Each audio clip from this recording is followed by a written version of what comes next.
4 पूरा इंटीमेंट भेज देबे और 5 टा फेक भेज देबे। फेक इसे रखा है ना थोड़ा से और ले सो कुरकुरे तक भेज देबे। अरे ही मन तो चलता दादा मोर दुकान में। हाँ जल्दी भेज देबे ना, यही सब गड़बड़ाते फिर है। ठीक है होगा कैसे यार साहब? होगा साहू जी बने बने। हाँ सब दे सामान ला निकाल देवे भाई। हाँ हाँ दे। शुभम चावल 2 बोरी, नवरत्न तेल 6 ठा, हाँ खरा वाले हिम गंगे 5 ठा। हाँ हाँ सब चीज तो ठीक है कैसे साहब सामान है, बाकी में कोनो जगह मात्र के नहीं लिखे है। तो मात्र लिख के ला, एक काम कर एक्सचेंज कर और दूसरा बना के ला, टाइप करवा के ला दे कंप्यूटर में, ऐसा नहीं चले।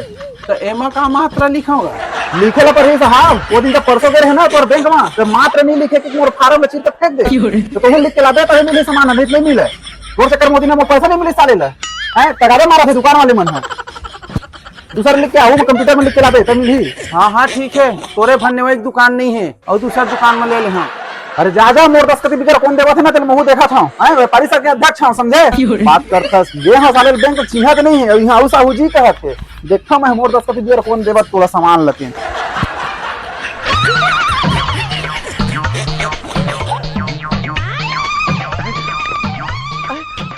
ये सामान चाहिए भैया। ये लिस्ट में अध्यक्ष के दस्तखत नहीं है, जब तक लिस्ट में अध्यक्ष के दस्तखत नहीं हुई तब तक सामान नहीं मिले भैया। कौन अध्यक्ष है? जिहाँ लाते थे दुकान ले। अरे देना है देवा यार, नहीं जात मैं है छोड़ हटा का ले ला। अरे सुन तो एतिया सुनना खर्चा पानी देर लगी जुगाड़ हो जी। कितना लगी? 5000 लगी 5000। अरे यार 2-2.5 के सामान पर मैं 5000 तुम खर्चा पानी दे लेग नहीं ला मैं। हाँ दाल भात खा कर लीजिए हमें। अरे दाल भात खाबे तो दाल कहाँ लेगे हमरे दुकान ले जा मैं देखता हूँ कौन दुकानदार तो दाल देते तेला है जा ले जा।